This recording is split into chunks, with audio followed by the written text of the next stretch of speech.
Querida Misiones, hermosa, es posible escribirte. Tú sabes que de 76 años he vivido contigo 52. Me conoces, te conozco, pero hay mucho más. Me amas, te amo.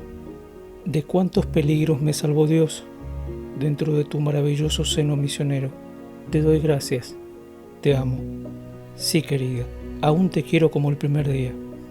Aún te admiro, querida Misiones, hermosa.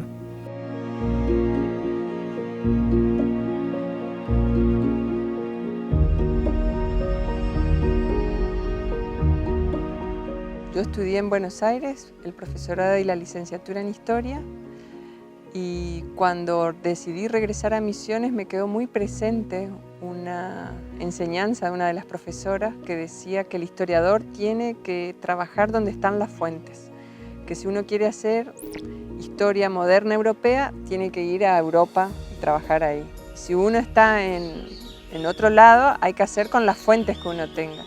Siempre me atrajo lo que es la historia, la vida de los pioneros, de los colonos, y llegaron a mis manos las memorias de Alberto Roth. Y así fue como me embarqué en este trabajo, y es como que la vida te va llevando a encaminar las investigaciones. Y así fue como empecé a investigar, a trabajar en la biografía de Roth. Fue mucho trabajo. En el 2006 vino la hija de Roth a Misiones y ahí la entrevisté varias veces, ordenamos fotos. Después en el 2012 tuve la oportunidad de ir a Suiza y ahí ya con la traducción en mano la leímos juntas, corregimos, fueron como 2 días de trabajo intensos. Y después sobre eso yo tenía que hacer el libro, que es la publicación que salió con el nombre de Querida Misiones, hermosa, a través de las memorias de Alberto Roth, que un poco se llama así por estas cartas que hacía Alberto Roth cuando vivía, que fueron publicadas por El Territorio, cuando él ya estaba jubilado, en donde relataba y le escribía a Misiones como si fuera una novia, como que había que cuidarla, había que cuidar su naturaleza.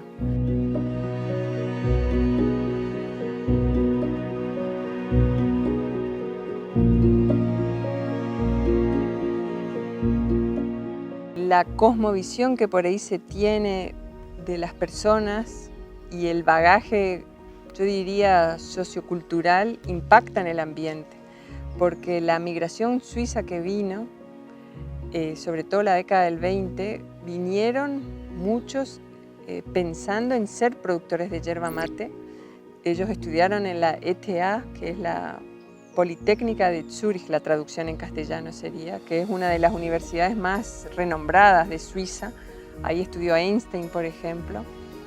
Y en esta universidad había un profesor especialista en plantas subtropicales, que era Andreas Sprechen von Bernick, y él les decía a sus alumnos, en vez de irse a Java o al África a plantar cauchera o palmas de aceite, vayan a América, a Misiones, a plantar yerba mate.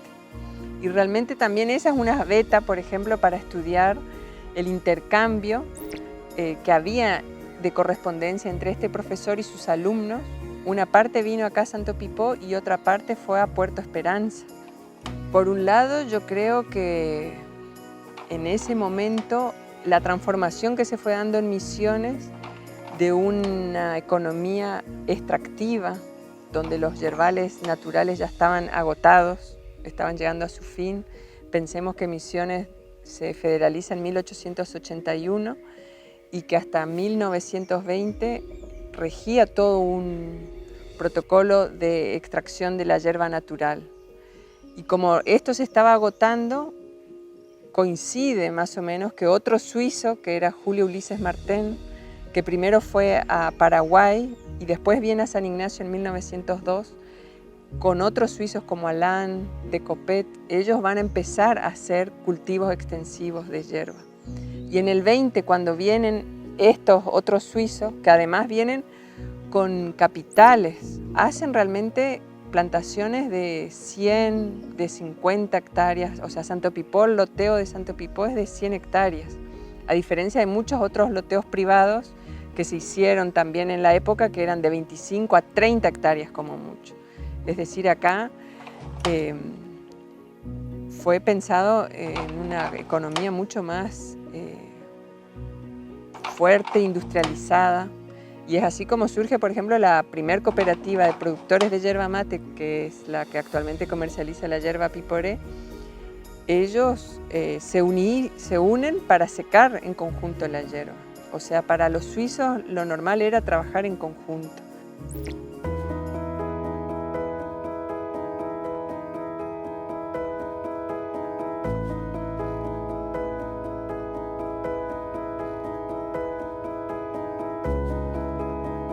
Alberto Roth tenía como esta visión, podríamos decir, muy natural. Yo diría como que tenía una visión social, podríamos decir, de la producción. Entonces, por ejemplo, estas 100 hectáreas, que fue el único lote que él compró, se quedó solo con ese lote. Él no compró más lotes, no creció más. Es decir, esta fundación que hoy se mantiene es un ejemplo de cómo un colono puede autoabastecerse, mantenerse, con también principios que tienen que ver con una filosofía de vida. Él era productor, o sea, Alberto Roth podría decir que a su vez no era como los otros suizos que por ahí mandaban gente con capataces, con gente que trabaje. Él también era uno de los que hacía.